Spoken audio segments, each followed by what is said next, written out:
ओम शांति। 15 फरवरी 1969 की मुरली का टाइटल है शिवरात्रि के अवसर पर अव्यक्त बाप दादा के महावाक्य। ये संतरी दादी के तन के द्वारा बाबा का आगमन हुआ।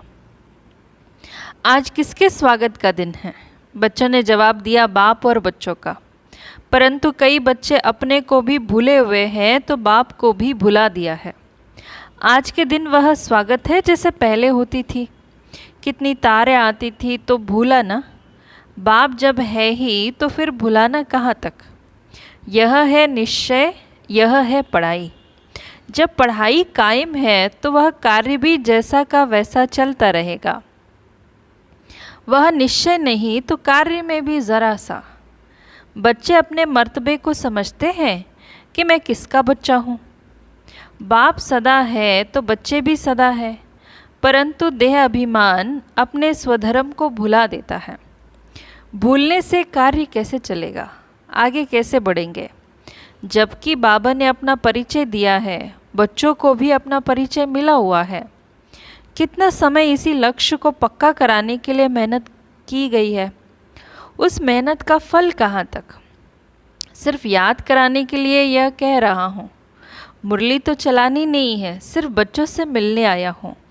बच्ची ने कहा बहुत याद कर रहे बाबा, आप चलेंगे तो रिफ़्रेश करेंगे। रिफ़्रेश तो हो ही अगर निश्चय है तो। फिर भी बच्चों से मिलने के लिए आना पड़ा। थोड़े समय के लिए स्वमान की स्मृति दिलाने के लिए आए हैं। बच्चे सदैव अपने को सौभाग्यशाली समझे। सदा सौभाग्यशाली उनको कहा जाता है जिनका बाप, टीचर और सद्गुरु से पूरा कनेक्शन, पूरी लगन है। कन्या की सगाई के बाद क्या होता है? पति के साथ लगन लग जाती है, तब उसको कहते हैं सदा सुहागिन। परंतु वो कहाँ तक सुहागिन है?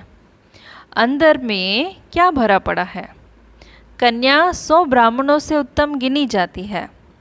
सगाई कराने के बाद अशुद्ध बनने के कारण आंतरिक अभागिन है। यह किसी को भी पता नहीं है। बाबा ही बताते हैं सदा सुहागिन कौन है।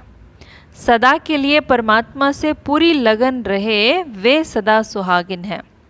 यह तो अभी पढ़ाई का समय है। बाप अपना कर्तव्य कर रहे हैं, डायरेक्शन देते, पढ़ाते रहते हैं। जब तक पढ़ाना है पढ़ाते रहेंगे। विनाश तो सामने ही खड़ा है, उसका कनेक्शन बाप के साथ है। ऐसा मत समझो कि बाबा की जुदाई है। जुदाई भी नहीं, विदाई भी नहीं। जब तक विनाश नहीं तब तक बाबा साथ है। वतन में बाप गया है कोई कार्य के लिए। समय अनुसार वह सब कुछ होता रहेगा।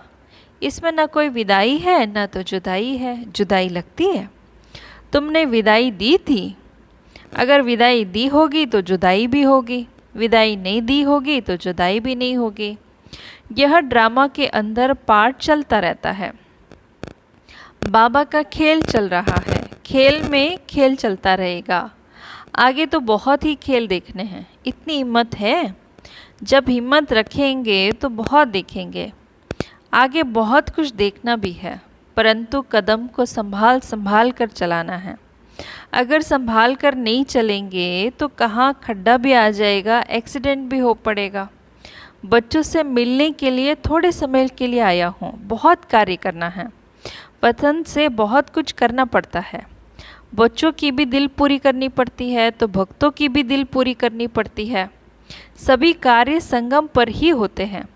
बाप का परिचय मिला, खजाना लॉटरी मिली। अभी बच्चों की सर्विस पूरी की। वतन से अभी सबकी करनी है।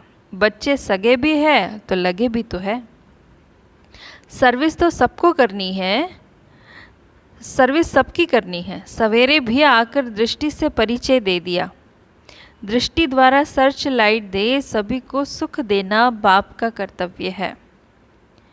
अभी तो सभी को म्यूज़ियम की सर्विस करनी है, सबको बाप का परिचय देना है। बाबा ने जो सर्विस के चित्र बनवाए हैं उस पर सर्विस करनी है। अंगुली देने से पहाड़ तो उठ ही जाता है ना। यही गायन है, गोप गोपियों ने अंगुलियों से पहाड़ उठाया। अंगुली नहीं दी होगी तो पहाड़ नहीं उठेगा। सृष्टि पर आत्माओं का उद्धार कर, वह पहाड़ उठाकर फिर साथ ले जाना है। समूह होता है ना, तो अंत में यह समूह बनकर सभी के साथ रहना है। पहले पहले साक्षात्कार में लाल लाल समूह देखा था, तब तो समझ में नहीं आया, परंतु अब वही आत्माओं का समूह है, ग्रुप है, जिसको साथ ले जाने का ड्रामा के अंदर प्रोग्राम है। सभी की सर्विस भी करनी है। अच्छा, सवेरे उठकर बाप की याद में रहो, क्योंकि उस समय बाप सभी को याद करते हैं। उस समय कोई कोई बच्चे दिखाई भी नहीं पड़ते, ढूंढना पड़ता है। भल अकेले रीति याद करते हैं, परंतु संगठन का साथ भी ज़रूर चलना है। जितना याद में रहेंगे उतना ही बाप के नज़दीक होते जाएंगे। बाप को भुलाने से मूझते हैं, बाप को सदैव साथ रखेंगे तो भूल नहीं सकते। अच्छा, ओम शांति।